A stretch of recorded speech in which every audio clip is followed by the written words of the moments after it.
Let's move on to get some of the Republican reaction to the speech with former White House Chief of Staff and Senior Advisor of Bondi Partners, Mick Mulvaney, and also his reaction to Biden's State of the Union address.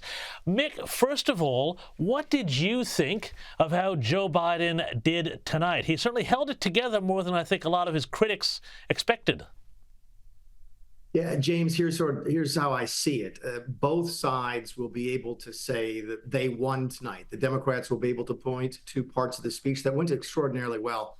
I thought the close was particularly good. The last 35 seconds, 45 seconds was a really good close to the speech.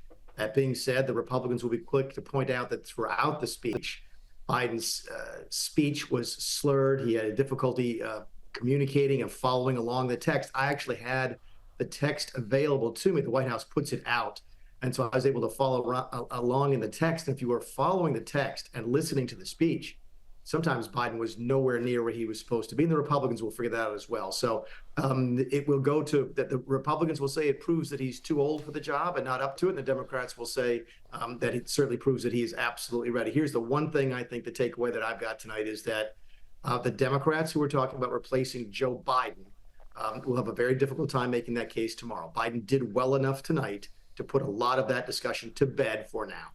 For now, until, of course, the next, big, very public stumble. And this brings up a question which I haven't found a satisfactory answer to, which is if he can make it through, an hour-long plus speech with, as you say, some stumbles, some weirdness, some pugilistic arguing with people in the audience, but getting through it without major embarrassment, why can't he manage that in much smaller, more controlled interactions?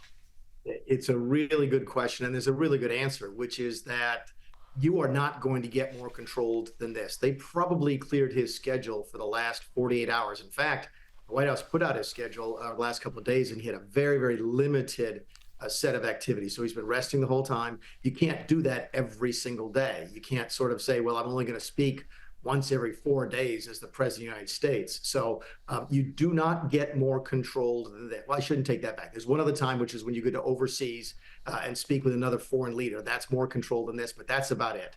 So if he can do this, fine.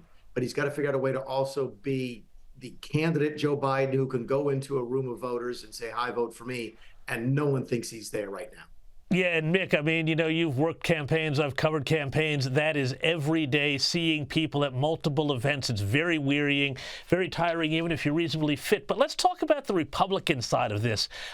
Traditionally, the opposition side always has somebody come out and give an opposition response speech. And tonight that was delivered by Katie Britt, who I believe is the youngest Republican woman ever elected to the Senate.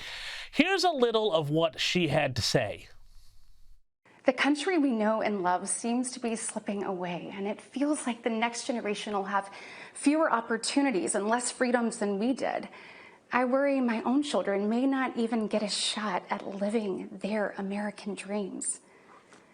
My American dream allowed me, the daughter of two small business owners from rural Enterprise, Alabama, to be elected to the United States Senate at the age of 40. The true, unvarnished state of our union begins and ends with this. Our families are hurting. Our country can do better. Mick, tell us a bit, who is Katie Britt and these very sort of kitchen table homey optics that they're going for with a speech that really had, kind of a very sort of homey sort of feel to it.